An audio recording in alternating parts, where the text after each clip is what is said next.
Hello బేబే. Hello, నువ్వు కూడా jogging చేస్తావా? నువ్వు 4 జాగింగ్ క్రెడిట్స్ స్వైప్ చేయడం చూశాను.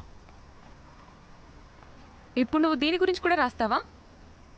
కొన్నిసార్లు నేను జాగింగ్ క్రెడిట్స్తో నా ఫ్రెండ్స్కి హెల్ప్ చేస్తాను. నేను నీకు విలన్లా కనిపిస్తున్నానా?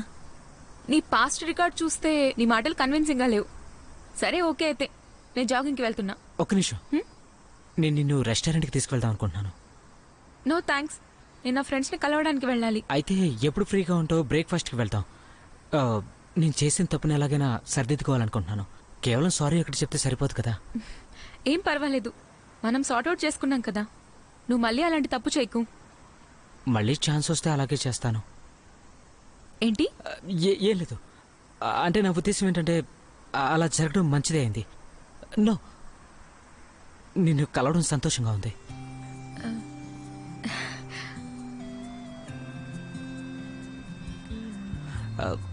నువ్వేం అనుకోకపోతే నేను నిన్ను ఒకటి అడగచ్చా? నీకు బాయ్ ఫ్రెండ్స్ ఎవరైనా ఉన్నారా? ఎవరూ లేరు, ఎవరూ కావాలని కూడా లేదు. నేను వెళ్తున్నాను. Bye bye. బాయ్.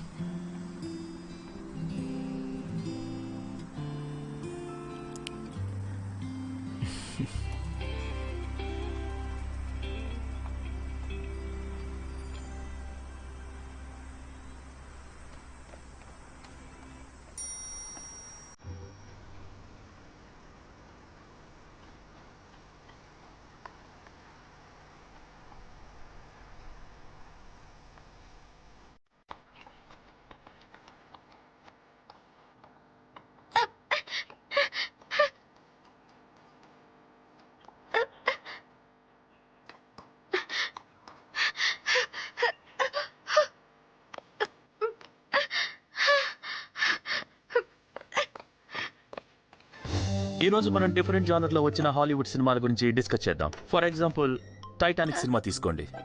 ఆ సినిమాని ప్రతి ఒక్కరు చూశారనుకుంటున్నాను. టైటానిక్ సినిమాని international century pox and Paramount picture వాళ్ళు ప్రొడ్యూస్ చేశారు. ఈ సినిమా షూటింగ్ 1994 సంవత్సరంలో జరిగింది. ఇది మీరందరూ చూశారు. ఆ సినిమాలో 2 జానర్స్ మనకు కనిపిస్తాయి. అది ఒక రొమాంటిక్ డిజాస్టర్ ఫిలిం.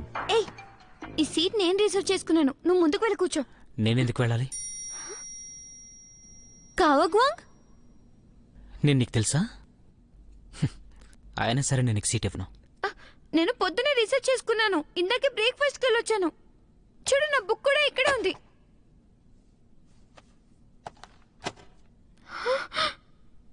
నాకు కోపం వచ్చేలోపు మర్యాదగా ముందుకు వెళ్ళు, లేదంటే నేను నిన్ను ఏం చేశానో నాకే తెలియదు. అర్థమైందా?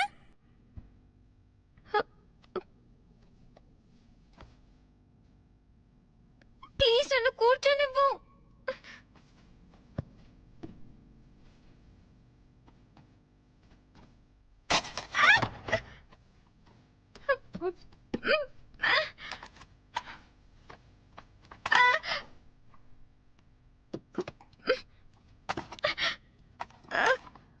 చూడు, నువ్వు జారిపోతున్నావు అని తెలుస్తుందా?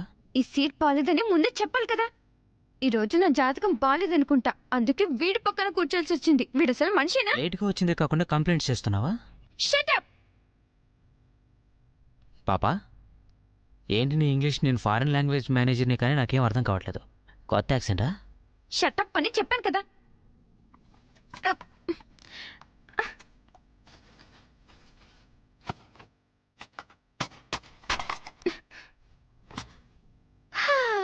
ఇప్పుడు జారిపోలేదు. నైస్.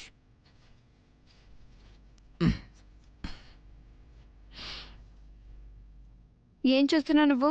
గిల్టీగా లేదా? జారిపోవడం నీకు బోర్ కొట్టిందా? అందుకే ఇలా కూర్చున్నావా? అవును, నీకేంటి ప్రాబ్లం? నేనేంటో నీకు చూపించాలా?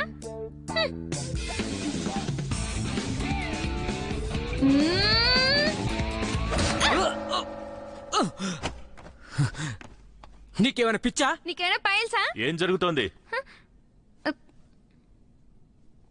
ఇప్పుడు ఈ సినిమాల గురించి మాట్లాడుకుందామా, లేదంటే అంతా కలిసి మీ పెర్ఫార్మెన్స్ చూడమంటారా?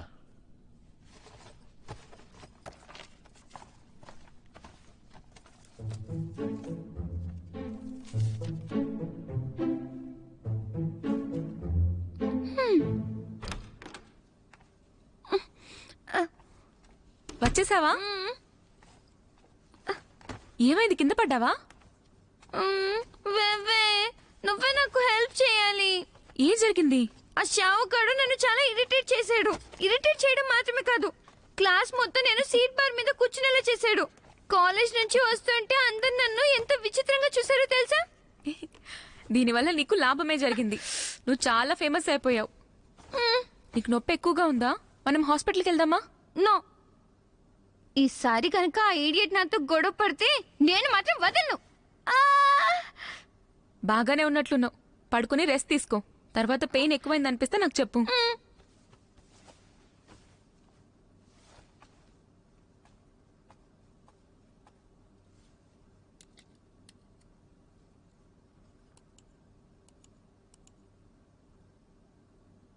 జెన్నా మెసేజ్కి రిప్లై ఇచ్చే ధైర్యం కూడా చేయడం లేదు. వే ఏం చేస్తున్నావు నువ్వు? జూనాయి జెన్సు ఇలా జోల్ చూడడానికి రావట్లేదా? ఆ ఫైట్ చూడవా నువ్వు? జ్యువెల్, అరే నీకు తెలీదా? మన ఇద్దరం కలిసి వెళ్తాం పదా.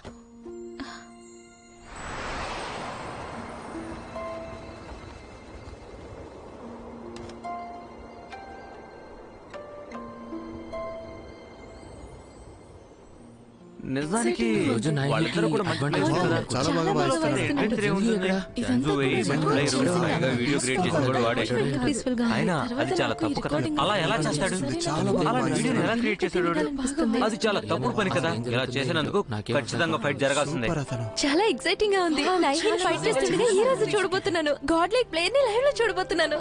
ఇదంతా కూడా రికార్డ్ చేయి. నా ల్యాప్టాప్ అంత హైఫై కాదు. తర్వాత నాకు రికార్డింగ్ పంపించు. పంపిస్తానులే. ఓకే.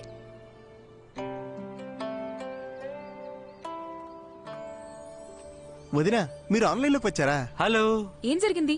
ఎందుకు మాస్టర్ సడన్ గా జెన్షుని ఫైట్ కి పిలిచారు? మీకు వీడియో గురించి తెలీదా? అంటే ఇది జరుగుతుంది వీడియో కోసమా? అవును, జెన్ చేసిన తప్పుకి వాడికి సరైన గుణపాఠం చెప్పకపోతే నాహి గేమింగ్ ప్రపంచంలో తల ఎలా ఎత్తుకుని తిరగలడు? అవును, కనీసం వాడిని సెకండ్ లెవెల్స్ అయినా తగ్గించాలి. ఏంటి 2 లెవెల్సా? మ్యాచ్ ఓడిపోతే గేమ్ వాల్యూ తగ్గదు కదా? మ్యాచ్ లో తగ్గదు, కానీ ఫైట్ లో అయితే తగ్గుతుంది. నాహి పంపించిన ఛాలెంజ్ నువ్వు చూడలేదా? నేను ఇప్పుడే లాగిన్ అయ్యాను. ఛాలెంజ్ 2 పంపించాడు. అప్పటి నుంచి జెన్ ఆన్లైన్లోనే ఉన్నాడని స్టేటస్ చూపిస్తుంది. ప్రతి 5 నిమిషాలకు ఒకసారి. కానీ ఛాలెంజ్ని యాక్సెప్ట్ చేయలేకపోతున్నాడు. తను కూడా ఫస్ట్ క్లాస్ గేర్ కలుగున్నాడు. అయినా సరే తనెందుకు యాక్సెప్ట్ చేయడం లేదు? యాక్సెప్ట్ చేస్తే ఓడిపోవడం పక్కా. ఇప్పుడు హై లెవెల్లో ఉన్నాడు. లెవెల్ డ్రాప్ అయినా తిరిగి వెళ్ళడానికి చాలా రోజులు పడుతుంది. 2 లెవెల్స్ అంటే అది తన చేతుల్లో లేదు. నహి 2 రౌండ్స్ ఫైట్ కి ఛాలెంజ్ చేశాడు. జెన్ కనీసం ఒక రౌండ్ లో గెలిచినా చాలు, విన్నర్ అవుతాడు. ఒక వీడియో ఉంది కదా, దాన్ని కూడా పర్యవేక్షిస్తారు. అంతేకాదు, ఫైట్ సమయంలో నాహి తన గేర్ లో ఉన్న 2 ఐటమ్స్ వదులుకుంటాడు. ఒకవేళ జిన్ గనక ఈ ఛాలెంజ్ కి ఒప్పుకోలేకపోతే అసలు అతడు ప్లేయర్ అనిపించుకోడు. రాకుండా ఉండడం కంటే ఓడిపోవడం బెటర్ కదా. అవమానం, ఇది చాలా అవమానం. జెన్షి జియు టీం వచ్చేసింది. ఇప్పుడు ఫైటింగ్ చాలా ఇంట్రెస్టింగ్ గా ఉంటుంది. వచ్చేసాడు. అవును, చాలా సంతోషంగా ఉంది ఓల్డ్ మ్యాన్. మనం బెట్ వేసుకుందామా? ఇందులో బెట్ వేయడానికి ఏముంది? నాహి ఓడిపోతాడని నువ్వు అనుకుంటున్నావా? సిల్లే. ఈ బెట్ దేనికోసం అంటే నహి ఎన్ని నిమిషాల్లో గెలుస్తాడో గెస్ చేయడానికి.